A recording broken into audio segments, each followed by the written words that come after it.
Assalamualaikum Sobat Akademik, saya Putri Winda di channel YouTube yang menyediakan informasi dan sharing seputar dunia akademik. Setiap orang pasti ingin meningkatkan kualitas dirinya, begitu pula dengan dosen.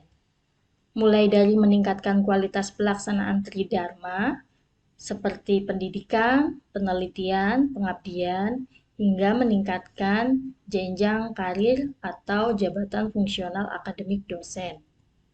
Di video sebelumnya, saya sudah sharing tentang jabatan fungsional atau akademik dosen, mulai dari asisten ahli hingga profesor.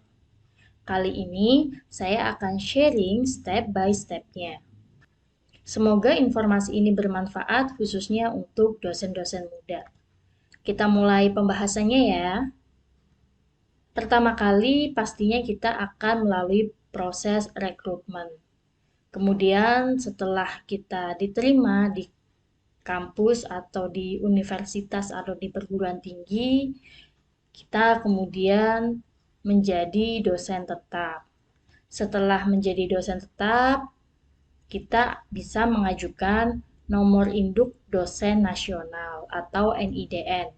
Jadi, setiap dosen di Indonesia, baik itu dosen perguruan tinggi negeri maupun perguruan tinggi swasta, harus memiliki nomor induk ini. Kemudian, 1 tahun setelah kita memiliki NIDN, baru kita boleh mengajukan asisten ahli. Jadi, 1 tahun setelah kita memiliki pengalaman mengajar sebagai dosen, kita boleh mengajukan asisten ahli selama angka kredit atau KUM-nya memenuhi. Untuk cara-caranya ada di video yang sudah saya buat, linknya akan saya beri di description box. Kemudian setelah menjadi asisten ahli, tentunya kita harus mengurus in-passing. Jadi setelah SK asisten ahli itu keluar, kita baiknya segera mengurus in-passing.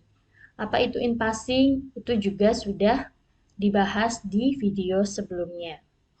Kemudian, setelah sudah memiliki in-passing, kita bisa mengikuti proses sertifikasi dosen atau serdos.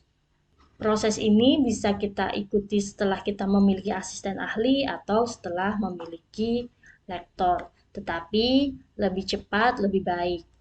Kemudian kita bisa mengajukan lektor. Lektor ini bisa kita ajukan minimal 2 tahun dari kita menjabat asisten ahli. Jangan lupa, setelah JFA kita sudah keluar, kita juga harus mengurus in-passing. Jadi, in-passing itu dilakukan setiap jenjang karir dosen itu naik. Kemudian, kita bisa mengikuti proses berikutnya yaitu lektor kepala. Untuk lektor kepala itu minimal adalah 2 tahun dari dia menjabat lektor. Syarat lektor kepala adalah harus sudah memiliki sertifikasi dosen.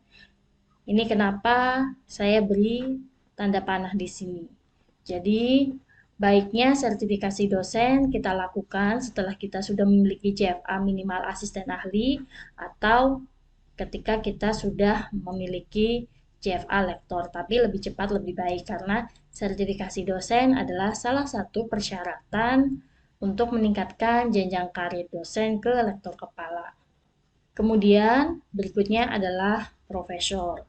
Tentu saja untuk profesor ini ada syarat-syarat lainnya seperti harus memiliki pengalaman kerja sebagai dosen tetap minimal 10 tahun.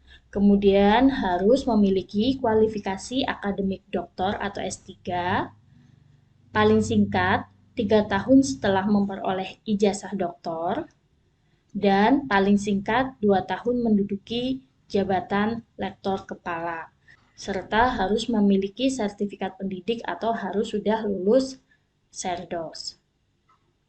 Semoga informasi ini bermanfaat.